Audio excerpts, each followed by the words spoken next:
हर साल लाखों बच्चे इंजीनियर बनने का सपना लिए जेईई मेन की परीक्षा में सम्मिलित होते हैं। कईयों की तैयारी वर्षों से चल रही होती है और कई इसकी तैयारी अब शुरू करने वाले होंगे। क्योंकि जेईई मेन देश के सबसे प्रतिस्पर्धी परीक्षाओं में से एक है, ऐसे में यह जरूरी हो जाता है कि इसकी तैयारी में जुटे उम्मीदवारों को इसकी पूरी जानकारी हो। करियर 360 के इस वीडियो के माध्यम से आपको जेईई मेन से जुड़े अपने सभी सवालों का जवाब मिल जाएगा। इस कड़ी में आइए सबसे पहले जान लेते हैं कि जेईई मेन है क्या और यह कब आयोजित की जाती है।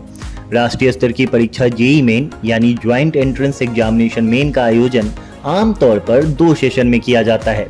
जेईई मेन के माध्यम से लाखों उम्मीदवार देश भर के 31 एनआईटी, 25 ट्रिपल आईटी और 28 सीएफटीआई सहित 1000 से भी ज्यादा इंजीनियरिंग कॉलेजों में एडमिशन लेने की कोशिश करते हैं। इसके अलावा यह परीक्षा जेईई एडवांस की परीक्षा के लिए क्वालिफाइंग परीक्षा भी है, यानी जेईई मेन में उत्तीर्ण उम्मीदवार ही जेईई एडवांस परीक्षा में सम्मिलित हो सकते हैं। हालांकि जेईई एडवांस परीक्षा के लिए योग्यता महज जेईई मेन परीक्षा में उत्तीर्ण होने भर से ही प्राप्त नहीं हो जाती है। नए नियमों के अनुसार छात्र के या तो 12वीं में 75% अंक हों या वे अपने बोर्ड के टॉप 20 परसेंटाइल छात्रों की सूची में हों, तभी वे जेईई एडवांस के लिए पात्र माने जाएंगे। राष्ट्रीय परीक्षा एजेंसी के द्वारा आयोजित इस परीक्षा में उपस्थित होने के लिए उम्मीदवारों को सबसे पहले ऑनलाइन माध्यम से जेईई मेन की आधिकारिक वेबसाइट jeimain.nta.nic.in पर आवेदन करना होता है। जेईई मेन आवेदन पत्र, एडमिट कार्ड, परीक्षा से लेकर आंसर की व रिजल्ट की संभावित तिथियों की घोषणा एनटीए द्वारा जेईई मेन ब्रोशर में की जाती है। यदि इन तिथियों में किसी भी प्रकार का कोई भी बदलाव होता है तो राष्ट्रीय परीक्षा एजेंसी इसे लेकर अधिसूचना जारी करती है। उम्मीदवारों को जेईई मेन परीक्षा का आवेदन पत्र भरने से पहले इस परीक्षा की पात्रता मानदंड को अवश्य जान लेना चाहिए, क्योंकि यदि उम्मीदवार जेईई मेन की पात्रता मानदंड पर खरे नहीं उतरते तो उनकी उम्मीदवारी किसी भी स्तर पर रद्द कर दी जाएगी।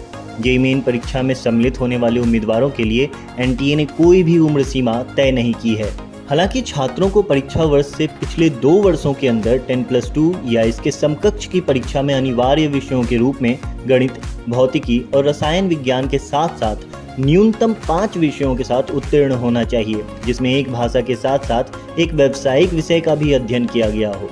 वहीं ऐसे छात्र जो परीक्षा वर्ष में ही 10+2 या इसके समकक्ष परीक्षा में सम्मिलित हो रहे हैं, वे भी जेईई मेन परीक्षा के लिए पात्र माने जाते हैं। एक उम्मीदवार लगातार 3 साल तक साल में 2 बार जेईई मेन में हिस्सा ले सकता है। इस तरह कोई उम्मीदवार अधिकतम 6 बार जेईई मेन में भाग ले सकता है। जेईई मेन की परीक्षा ऑनलाइन माध्यम से 3 घंटे की परीक्षा अवधि में आयोजित की जाती है। प्रश्न पत्र में भौतिकी, रसायन विज्ञान और गणित के साथ अलग अलग 3 खंड होते हैं। प्रत्येक विषय से कुल 25 प्रश्न पूछे जाते हैं और प्रत्येक खंड की अधिकतम अंक सीमा 100 अंक है। उम्मीदवारों को प्रत्येक सही उत्तर के लिए 4 अंक व गलत उत्तर के लिए -1 अंक दिए जाते हैं। ऐसे में 3 घंटे की इस परीक्षा में उम्मीदवारों को कुल 300 अंकों के लिए 75 प्रश्न हल करने होते हैं।